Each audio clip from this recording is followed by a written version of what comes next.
two things happened during Hurricane Irma in United States territories and states. They passed gun confiscation in the United States Virgin Islands. And the guy went on, the prime minister went on Fox News and stuff, said, but we didn't enforce it and all that. Yeah, we've heard it. The second thing that happened was that Miami passed an order to forcibly take people against their will and invoke the Baker Act. And of course they say, the hurricane was downgraded, and that never took place either. My point here is I'm re-uploading this because both of these videos were blacklisted by YouTube. You know that there is no dissenting speech allowed. So the gun confiscation and the rounding people up against their will were both blacklisted on YouTube. And even though the articles you'll see as this video starts are straight off of the CBS website that has all sorts of advertising, it's suitable there, but not for us. So I'm going to try and re-upload this with keywords that the fascist algorithm won't flag and kick off of YouTube. So here it is, gun confiscation and forcibly taking people against their will, both of which they say never happened, but they did indeed pass the orders, which is what we're talking about with coming martial law. They are not afraid to pass these orders. Okay, I just wanted to make sure that everybody had heard about this, about people being rounded up against their will. Homeless people, but these are people. These are human beings who have rights.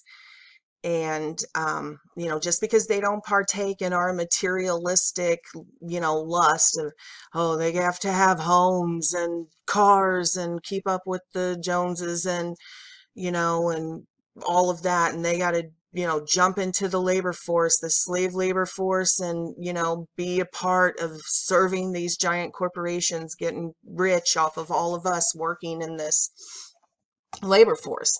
Well, these people don't partake in our form of society, the culture that we are, but they are human beings. And look, this is a CBS story. This is from the AP. This isn't some conspiracy theory website or something. Miami, on what is likely the last clear day of Florida before Hurricane Irma's monster wind and rain, social workers and police officers are giving Miami's estimated 1,100 homeless people a stark notice: come willingly to a storm shelter or be held against their will for mental health evaluation. And it goes on and it talks about invoking the Baker Act that allows the police state to institutionalize people who don't go where the government go to these shelters. And this is what we've been talking about with these FEMA camp roundups.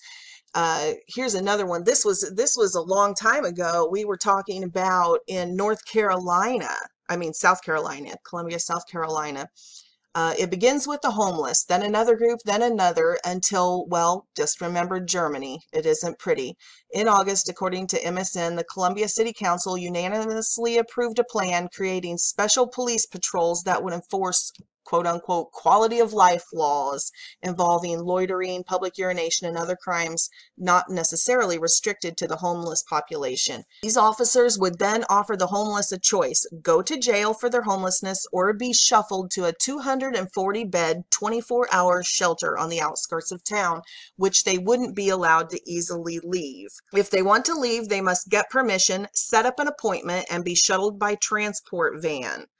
And they actually posted patrolmen outside of this wonderful homeless shelter. They posted patrolmen like a police state, like the Nazi SS, that these innocent citizens who have no crime except not partaking in our materialism and having all these possessions that we're all trying to pile up. These people were held like prisoners, allowed to quote unquote wander off. So, and now, here we go. We're seeing it during Hurricane Irma. Now, that was years ago, and now we're seeing all it takes is one disaster, and they did it. They rounded these people up. And, Miami isn't even declared a disaster zone. The storm weakened and stuff, and yeah, it's terrible. 6 million people without power. It is awful, and we need to be praying for them. But we also need to be praying for these innocent citizens who are being hauled off and imprisoned and told that if they don't obey the government that knows what's best for them, then they're going to be institutionalized and have mental health, you know, because you got to be crazy if you don't do what the government says, right? This is the Declaration of Independence, people. This isn't a sermon from the pulpit of some Christian church. This is the Declaration of Independence. This is government. This is what this says. We hold these truths to be self-evident, that all men are created equal, that they are endowed by their Creator with certain unalienable rights, that among these are life, liberty, and the pursuit of happiness. We have the rights to be free. And if we want to weather a storm, you can't throw us in a mental institution. You can't. And what if people were wrongly accused? What if somebody isn't homeless? What if they're in town staying with friends? Or, I mean, who determines these things with no court cases, no anything? They just go up and literally rounded people up and forced them into these camps. Okay. The Declaration of Independence goes on to say that to secure these rights, governments are instituted among men, deriving their just powers from the consent of the governed. From the consent of the governed. That doesn't mean against our will. That means according to our will, we the people. That whenever any form of government becomes destructive to these ends, it is the right of the people to alter or abolish it and to institute a new government. So, I mean, we have this government that says, no, we don't want the consent of the governed. We don't even have to pass a law. All we have to do is just say, we're going to round you up. You're going where we say you're going. So anyway, I bring this up because during Hurricane Harvey, we had talked about certain dreams and visions that people had had years ago about being taken to shelters set up in Walmart stores and not allowed to leave. And these weren't homeless people. These were regular citizens. And then, we have all this sort of conspiracy stuff that goes along with these FEMA camps that, oh, they're here to help. The government's here to help. But what happens when they don't let you leave? When they decide it's unsafe for you to leave. So you are now essentially a prisoner in these FEMA camps. So anyway, I thought this was pretty telling that already, I'm not saying it's happening right now. People, let's keep our heads on. I'm not saying that it's happening right now. What I'm saying is they keep doing this predictive programming. It comes in subtly like a snake. They sneak it in. And they make us all say, oh gosh, look at those, look at those poor homeless people who don't know what's good for them. We have to force them, to do what we want them to do.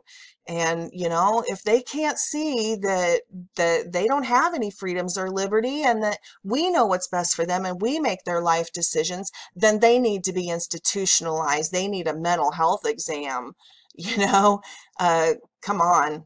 Come on, people, if you can't see that they are getting us ready, making us accept that those people who stand up against these mandatory orders that people are passing just dictatorship style, if you stand up against them, then, they want it to be clear that for your own safety, they will force you, they will round you up. And these people, this actually happened. Here's the CBS story. I mean, this actually happened. They rounded these people up and forced them against their will and invoked the Baker Act and forced them to have mental health evaluations and be held prisoner essentially in these camps. They couldn't leave without permission and evaluations and all sorts of stuff. And these were just innocent citizens that didn't break any laws, but come on, we have to be aware of this stuff. It's coming and they're already doing it. And you say, oh, well, they're not doing it to me. They're just doing it to that guy over there because look, he doesn't live like I do. I have a nice car and I have a nice home. So, they're just doing it to those people. They don't have any rights. Well, you know what? Look at all these people that just Look at all these people. They used to have homes too. What if some of them end up homeless? You know, then what? Then it might be you, and then you might care. So it's time to start caring now, people. It's time to start caring now. This is this is the United States of America still, and we're just letting them strip away our freedoms and actually thanking them for it. So wake up, folks. Wake up.